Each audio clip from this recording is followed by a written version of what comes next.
এসএসসিতে 2 বিষয়ে ফেল করলেও ভর্তি হওয়া যাবে কলেজে। নতুন শিক্ষাক্রমে মূল্যায়ন পদ্ধতিতে ব্যাপক পরিবর্তন আনছে সরকার।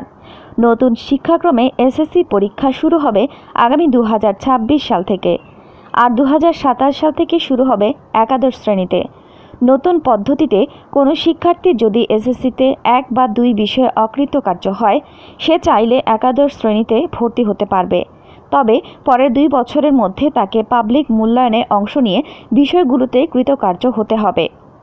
জাতীয় শিক্ষাক্রম ও পাঠ্যপুস্তক বোর্ডের এনসিটিবি তৈরি করা জাতীয় শিক্ষাক্রম 2022 এর মূল্যায়ন কৌশল ও বাস্তবায়ন নির্দেশনা সংক্রান্ত প্রতিবেদন থেকে এই তথ্য জানা গেছে।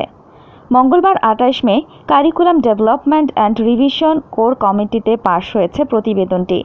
তবে এনসিটিবি হয়ে জাতীয় শিক্ষাক্রম সমন্বয় কমিটির সভায় এটি চূড়ান্ত হবে।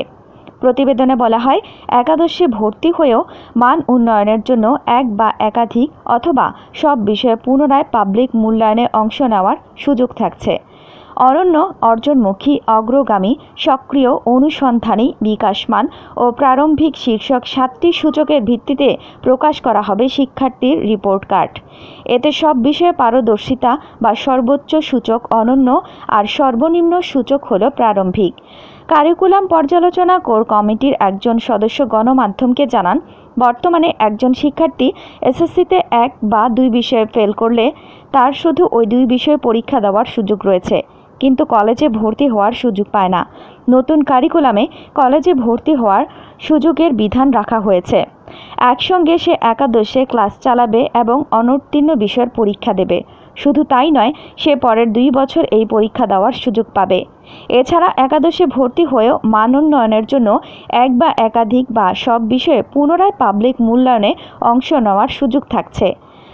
আন্তঃশিক্ষা বোর্ডের সমন্বয়ক ও ঢাকা শিক্ষা বোর্ডের চেয়ারম্যান প্রফেসর তপন কুমার সরকার বলেন, যে কোনো কারণে একজন শিক্ষার্থী 1 বা 2 বিষয়ে খারাপ ফল করতেই পারে, সেজন্য তার পরবর্তী স্তর আটকে থাকতে পারে না।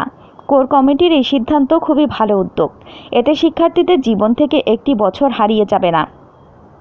এ বিষয়ে এনসিটিবির সদস্য কারিকুলাম অধ্যাপক মোর্শেদুজ্জামান বলেন, বর্তমানে এসএসসিতে 1 বা 2 বিষয়ে ফেল করলে শুধু সেই বিষয়ে পরীক্ষা দেওয়ার সুযোগ থাকলেও কলেজে ভর্তি হতে পারে না। এতে শিক্ষার্থীর জীবন থেকে 1 বা একাধিক বছর চলে যায়।